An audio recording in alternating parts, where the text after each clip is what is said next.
Hey everybody, today we are doing another topic video, and this week we're talking about favorite fight scenes in movies and why. And before we get into that, I will plug my website as always. It is deepfocuslens.com. I am an artist, I do commission portraits, and I sell prints of my work. If that is something that you're interested in, you can always go to the website below. If you have a question about a commission or a print, you can always email me as well. My email is in the description box below. So we begin with the first one. The kitchen fight in The Raid 2 is bigger, badder, bloodier, and more brutal than any other hand-to-hand fight I've ever seen. The camera crew and the stunt team are beautifully in sync, so the shots and the edit emphasize every single hit. Yes. Easily, I think The Raid 2 has some of the best fight sequences I have ever seen.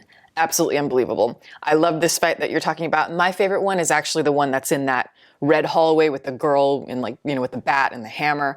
That is my all-time favorite, and everything you're saying is absolutely right. I like fight sequences. I find them very difficult to choreograph, very difficult to shoot especially. I look at a lot of fight sequences, a lot like dance sequences in movies, like in musicals. They're both very difficult to capture, where you really get a sense of the physicality and also spatial coherence. You get like cohesion of the shots, continuity of framing, and all of that is very important to me just in terms of what I like in my sequences. And there is that with this, but it's always right on the edge. It's like, this could have so easily been like chaos where the camera is going all over the place, but it is very controlled. And yet it still has that feeling of grit. There's like a tension to the camera as it moves. You feel every single blow in this movie. Viggo Mortensen's naked fight scene with the two hitmen in the sauna from Eastern Promises. It's so nerve-wracking to watch, not only because Mortensen is extremely vulnerable and outnumbered, but also because you're made to feel every deep bloody cut he receives as the hitmen go after him with knives.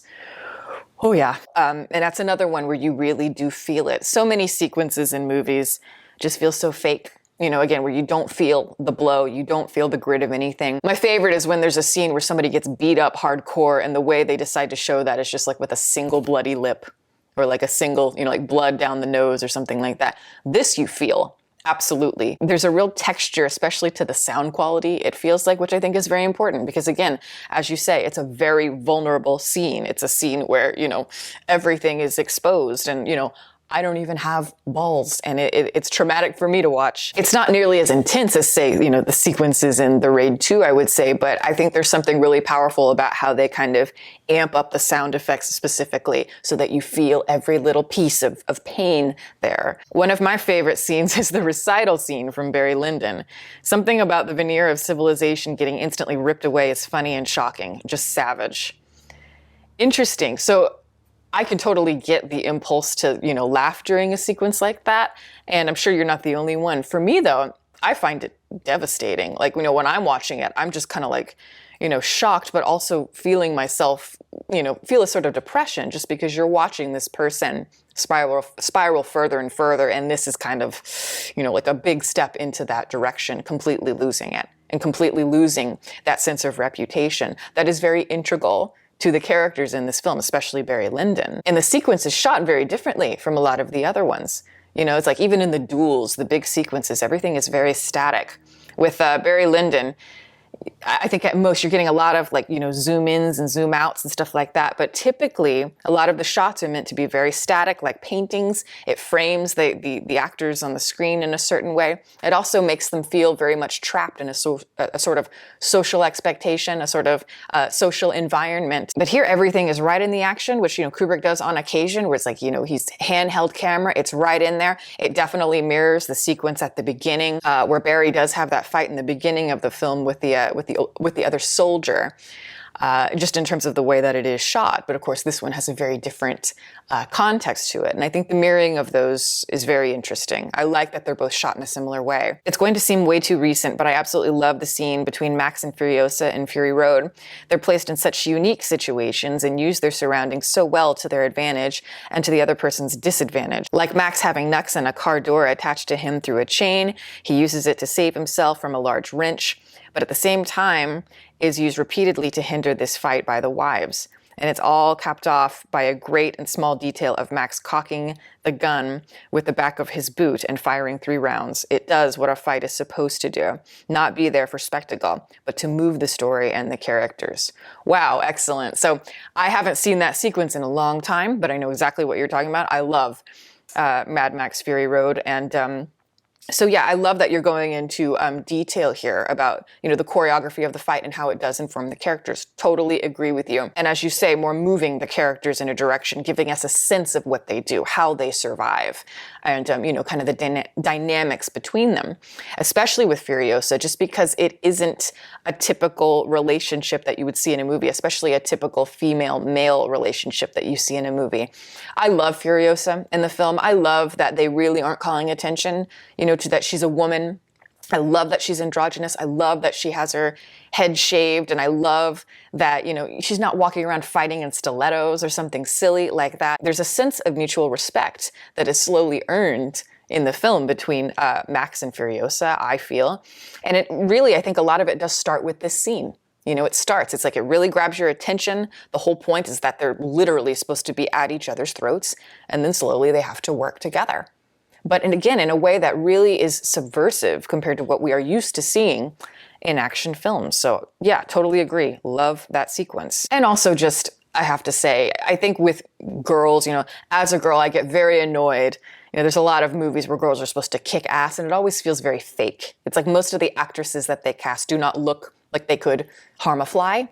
Really? And it's typically just a bunch of stunt people doing all the work and her pretending to flip people over her. That is, to me, very silly. But this actually has a quality about it. Like, you do believe that Furiosa, Charlize Theron here, is really kicking ass, or at least more so. And I just really appreciate that. That is something, again, that drives me nuts in movies, and I want to see it kind of more trend in that direction. I feel like this will be an unpopular opinion here, but I would have to say the Obi-Wan and Anakin duel in Revenge of the Sith. The fight is so epic, the music so incredible, and the athletic skill is through the roof. On top of all that, the emotional weight of the people who were once as close as brothers trying to kill each other, and the complete manipulation of Anakin in full force is heartbreaking. It is a truly powerful and riveting scene from start to finish. I disagree.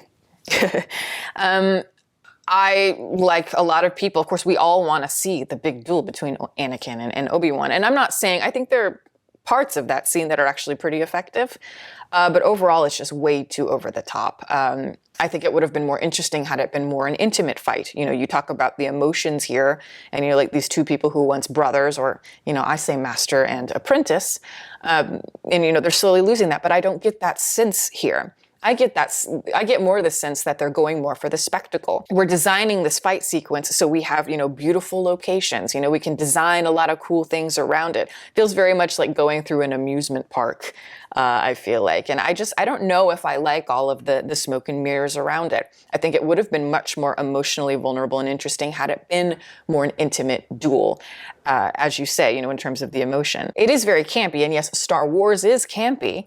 But what I do think is great about Star Wars when it works is that, yes, the space opera is also, riveting and such, but then it does allow for very human moments at the center of it.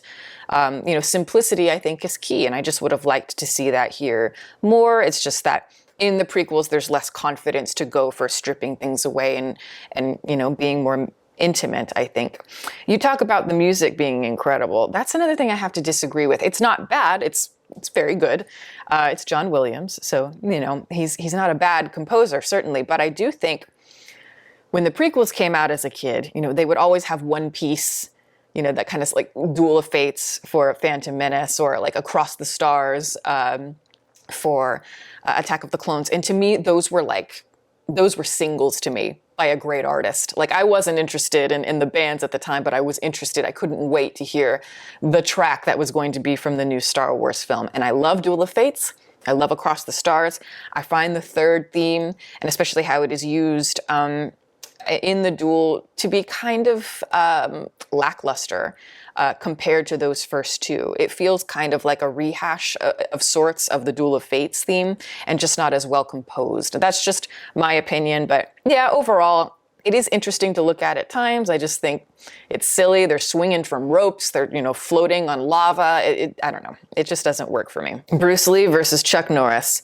Nothing more needs to be said. Yeah, I was hoping that someone would mention that one, or at least, a few Bruce Lee fights, because I love Bruce Lee. I love that he's just a perfect specimen, and every single punch, everything means something. There's just not a movement wasted with him. It's like a great dancer or something to me. And yes, I love a lot of the fight sequences with him because there's a sense of, again, taking your time. There's a quietness, especially with that one. And yes, it's very fun to see you've got Bruce Lee and you've got Chuck Norris, and like the background is a coliseum, and of course the cat. Do not forget, there is a cat in this fight. It's funny, very cheeky, it's nostalgic, but it also has, some great movements. These are real fighters. And a lot of times, it's usually an actor who's training with a stunt team. No, of course, these are real fighters. And Chuck Norris is a very, very hairy man. And I like that they use that to the advantage here. The final fight between Tetsuo and Kaneda in Akira. This juvenile and tiny quarrel between these two young characters, ultra inflated and put on a citywide scale, relating to the themes of power and youth found within the film. Watching Tetsuo become bloated into a flesh creature as he desperately tries to defeat Kaneda is so awe-inspiring and yet so grotesque. It really locked me to the screen, and I was still stunned by the entire experience after the film concluded. Combined with the animation, the fight really cemented Akira into my mind as one of the best movies I've seen. Oh my God, you do an excellent job of describing that, because it's exactly how I feel. And I feel I had the same feeling of after I saw that, I'm like, yeah, this might be one of the most amazing experiences I've ever had watching a movie. And Akira is one of my favorite movies of all time. And it is amazing because typically, when you watch a lot of movies, the bigger the scope gets, the more I feel that I lose the two characters at the center. If it is about two characters, we'll say hypothetically. Typically, you lose the soul of it. And what is so interesting about this is it goes crazy. I mean, it's just a full-on acid trip of just transformation, the whole world. It's like two titans by the end of it. And yet you never lose that sense that these were two just delinquents. These were two rebellious teenagers. And there's a sadness and an art to the way all the technology and the way that he's transforming as he sinks through it. I find it to be a devastating image. And I find a lot of those images really devastating. I think the reason you don't lose that power, that core emotion, is because everything is so well designed. Like nothing feels cold in Akira. Everything has intention. Everything feels very physical. As I like to say, everything feels very much rooted in the flesh with Akira. They never lose the human spirit. It's always connecting, even though I find the film to have its problems. As it gets more grand and spectacle, you find yourself, more taken by it. Bar none, the old boy hallway fight. Aside from the incredible one-take aspect of the fight, the claustrophobia of the hallway, and the messy realism of the way all of the guys attack Odesu at once, the performances of all the extras and the main character bring so much emotional weight to the scene. Everyone looks more and more exhausted and confused as the fight goes on, especially when you factor in the events of the film up to that point. The visible desperation and drive of the main character as the fight progresses gives me chills every time. Masterpiece of a scene in film. I'm of course referring to the Spike Lee version. Felt I needed to clarify. Yeah, as soon as you said that, I knew you were kidding, but I did scroll just to be sure, and it was confirmed that the person writing in was kidding about the Spike Lee version. Good, because I would have had to kill you. It is one that I always think about too when I think about great fight sequences. I love scenes where they're all done in one take. A la Fred Astaire and Ginger Rogers. I just like that. I think, again, I like continuity. I like seeing a full body and what it can do, but also feeling the physicality. To have a camera that is distant that way and just kind of following down a hall, a fight sequence. So it is very removed, and yet you still feel it. You still feel the emotion, I think is wonderful irony and really amazing here. As you say, it's all about the context of the film, what's going on. Once you know that, it feels a lot more powerful because, yes, the whole movie, it is a complete Shakespearean tragedy of sorts. And there is a sense of absolute brutal desperation and devastation all the way through. What is happening to our main character, all the things that have happened to him, and him just clawing his way back to society and gaining an identity again. I think it's all reflected in this scene, just visually, just clawing your way, getting through everybody, getting stabbed, getting back up, continuing, like this person has lost themselves and they've become a cold-blooded killer. You're a voyeur, and yet there's something about it where the emotion is slowly kind of creeping through, at least it is for me as I watch it. So yes, excellent choice. I did see that one on here several times. But yes, so those are a few people that wrote in. Thank you guys so much. I always love hearing what you have to say, and we'll do another one again soon. And that is the video. Thank you guys so much for watching. All of my patrons are over here. Thank you guys so much for your support. If you're interested in becoming a patron, the link to support that is below, as well as the rest of my social media information. You can watch my videos here, and you can subscribe if you'd like. Catch you next time.